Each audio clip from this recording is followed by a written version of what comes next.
Hello and welcome back to our channel Finance for Beginners. Today in this video I'm going to show you how to withdraw or deposit money in your MetaTrader 4 account. To do so, follow some simple steps with me. First of all, you cannot access to deposit or withdraw money from your MetaTrader 4 application.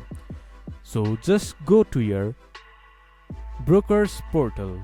From there, log into your account. Then you can see a deposit section. From there, deposit money to your MetaTrader 4 account. From here, your money will be deposited into your MetaTrader 4 account. You can also withdraw using the same portal. This is how you can deposit or withdraw money from your MetaTrader 4 account. This much for today's video. If you guys find our video helpful, please leave a like and comment. And do not forget to subscribe our channel and hit the bell icon. I'll see you guys again in our next video. Thank you for watching.